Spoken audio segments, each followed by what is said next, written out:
Halo guys, ini cuaca memang lagi kurang bagus ya. Kadang hujan, kadang angin, kadang panas ya. Namanya perubahan cuaca ya. Ini saya sampai agak-agak pilek. Ya, oke. Kali ini aku mau bercerita tentang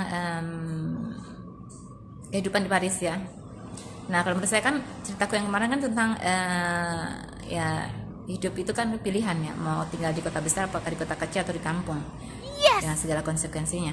Cuman kalau menurut saya sih kalau kalau gaji pas-pasan ya mending mending di kota kecil aja ya kan.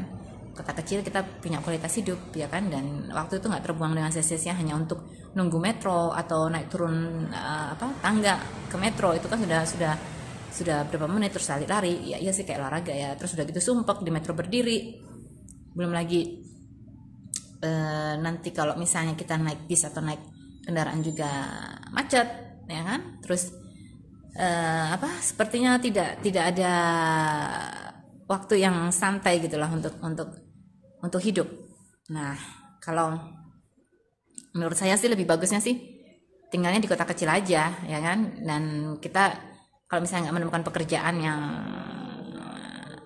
yang ada, ya kita bikin bikin usaha ya kan di kota kecil tersebut. Nah, karena dari pengalaman-pengalaman dulu saya juga tinggal di kota besar.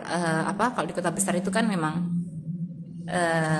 pekerjaan banyak ya, terus saingan juga banyak ya.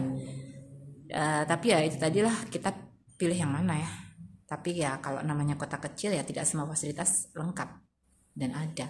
Kadang kita harus memburunya di kota besar ya kan.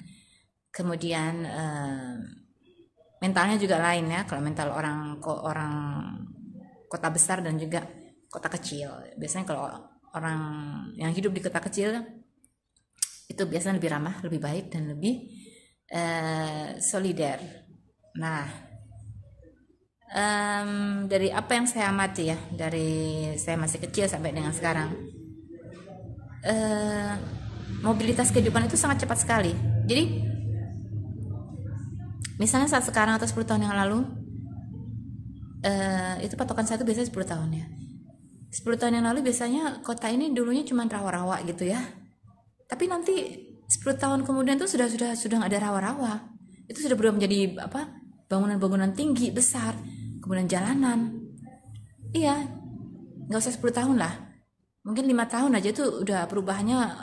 Kita kembali ke kota itu udah berubah dan berubah jadi pesat. Jadi jangan khawatir, orang yang tinggal di kota kecil, saat ini kota kecil, nanti dalam tempo 10 tahun itu sudah menjadi kota besar. Dan fasilitas juga akan lebih lengkap. Dan biasanya orang yang tidak bisa lama bertahan atau tidak bisa mengikuti atau memang kurang menyukai dengan perubahan yang terlalu mencolok ya, nanti dia akan bergeser pindah ke kota yang lebih kecil lagi. Karena ini saya ada beberapa teman yang memang sulit, karena nanti kalau kota kecil tadi berubah menjadi kota besar ya oleh waktu, nanti harga-harga juga akan berubah. Situasi kota juga sudah bukan yang dulu lagi. Itu yang saya alami.